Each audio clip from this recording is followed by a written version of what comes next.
Hi hello அஸ்ஸலாமு அலைக்கும் welcome to channel. இன்றைக்கி என்ன பார்க்க போனால் சூப்பரான ஒரு செம்மையான லட்டு ரெசிபி பார்க்க போகிறோம். அது வந்து கஷ்டப்பட்டு நம்ம பூந்தி பொரிக்காமல் ஈஸியாக வந்து எப்படி இந்த லட்டு செய்யலாம்னு சொல்லிட்டு வேறு மெத்தடில் நம்ம இன்றைக்கி பார்க்க போகிறோம். அதுவும் அதே டேஸ்ட்டில். கண்டிப்பாக அதை நீங்கள் வீட்டில் ட்ரை பண்ணி பாருங்கள். ட்ரை பண்ணிட்டு எப்படி இருக்குதுன்னு சொல்லிட்டு எங்களுக்கு கமெண்ட் பண்ணுங்கள். இப்போ வாங்க வீடியோக்குள்ளே போகலாம். இப்போ இந்த லட்டு ரெசிபி செய்கிறதுக்கு ஃபஸ்ட்டு வந்து சர்க்கரை பாகு வந்து ரெடி பண்ணிக்கலாம். அதுக்கு வந்து இந்த கப்பால் 1.5 கப் அளவுக்கு சர்க்கரை எடுத்திருக்கேன். அதை வந்து 1 கப் அளவுக்கு தண்ணியை ஊற்றி அதை வந்து நல்லா பாகு செஞ்சு எடுத்துக்கலாம். இப்போ ஒரு கம்பி பதம் அளவுக்கு இதை வந்து கொதிக்க வைக்கணும். இப்போ நான் வந்து ஃபுட் கலர் ஆட் பண்ணாமல் இந்த மாதிரி நேச்சுரலாக பீட்ரூட்டை சாறு எடுத்து அந்த மாதிரி ஆட் பண்ணியிருக்கேன். நீங்களும் இது மாதிரி சேர்த்துக்கோங்க முடிஞ்ச அளவுக்கு. அதுதான் குழந்தைங்களுக்கு ரொம்ப நல்லது, பெரியவங்களுக்கு எல்லாருக்குமே நல்லது.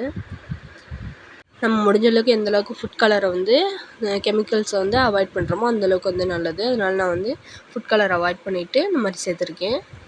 நீங்கள் இதே மாதிரி பீட்ரூட் மட்டும் இல்லாமல் கேரட்டோடைய இது சாறு எடுத்தாலும் ஆரஞ்சு கலர் நம்மளுக்கு கிடைக்கும். இந்த மாதிரி எடுத்துக்கோங்க. அதே மாதிரி இது கூடவே 2 ஏலக்காய் வந்து தட்டி சேர்த்துக்கலாம்.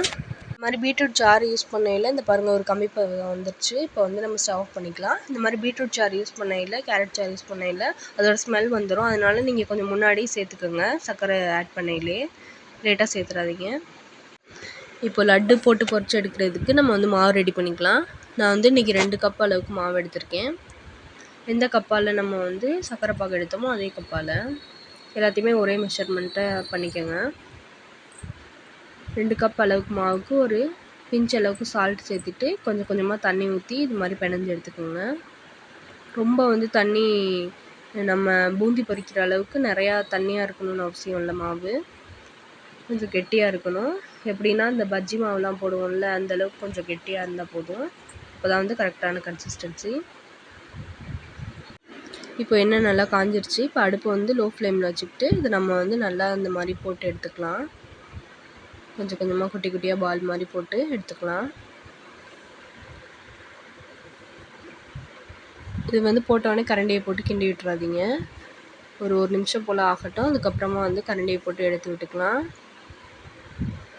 உடனே போட்டிங்கன்னா வந்து அது பிடிச்சி போயிடும், எடுக்க முடியாது.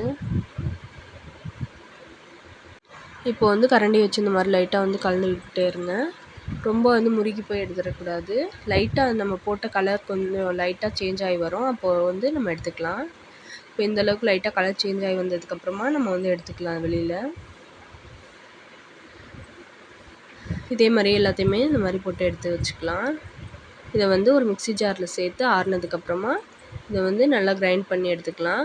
ஒரு பல்ஸ் மோடில் மட்டும் வச்சு அரைச்சிக்கோங்க. அது மாதிரி இப்போ நம்ம குட்டி குட்டியாக பூந்தி பொரிச்ச மாதிரி இது வந்து கிடச்சிருச்சு.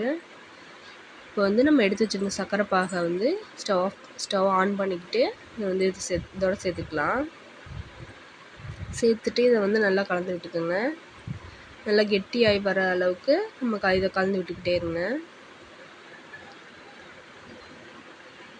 ஃபுல்லாக அந்த தண்ணி எல்லாத்தையுமே நல்லா வந்து உறிஞ்சி கெட்டியாயிடணும்.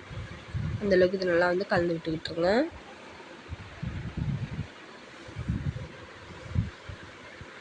ஃபுட் கலர் வந்து மாவில் கூட கொஞ்சம் ஆட் பண்ணலாம். நான் இன்றைக்கி என்ன ஆட் பண்ணல. உங்களுக்கு வேணும்னா நீங்கள் ஆட் பண்ணிக்கலாம். நல்லா வந்து கலந்து விட்டுக்கோங்க. இதே மாதிரி இப்போ ஒரு கடாயில் கொஞ்சமாக வந்து ஒரு டேபிள் ஸ்பூன் அளவுக்கு நெய் ஊற்றிக்கலாம். நெய் ஊற்றிட்டு நம்ம வந்து திராட்சை முந்திரி போட்டு ஒரு ஏலக்காய் கூட சேர்த்துக்கலாம். போட்டு இது வந்து லைட்டாக ஃப்ரை பண்ணிவிட்டு, ரொம்ப டீப் ஃப்ரை பண்ணிடாதீங்க. லைட்டாக ஃப்ரை பண்ணிவிட்டு அந்த நெய்யில் அது வந்து நம்ம லட்டு கூட சேர்த்துக்கலாம்.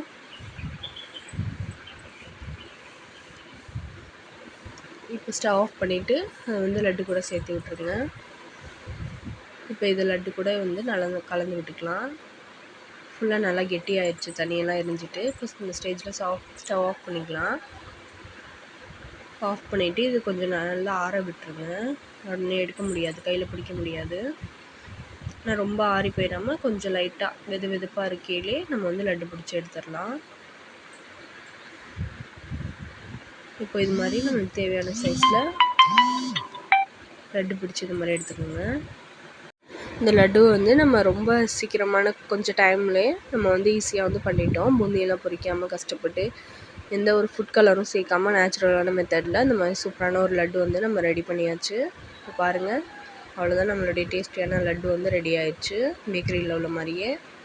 கண்டிப்பாக நீங்கள் இதை வீட்டில் ட்ரை பண்ணிவிட்டு எப்படி இருந்துச்சுன்னு எங்களுக்கு கமெண்ட் பண்ணுங்கள். மறந்துடாமல் உங்களுக்கு இந்த வீடியோ பிடிச்சிச்சுன்னா ஷேர் பண்ணிக்கோங்க, கமெண்ட் பண்ணிக்கோங்க. மறந்துடாமல் நம்ம சேனலை சப்ஸ்கிரைப் பண்ணிக்கோங்க. அஸ்ஸலாமு அலைக்கும். தேங்க்ஸ் ஃபார் வாட்சிங்.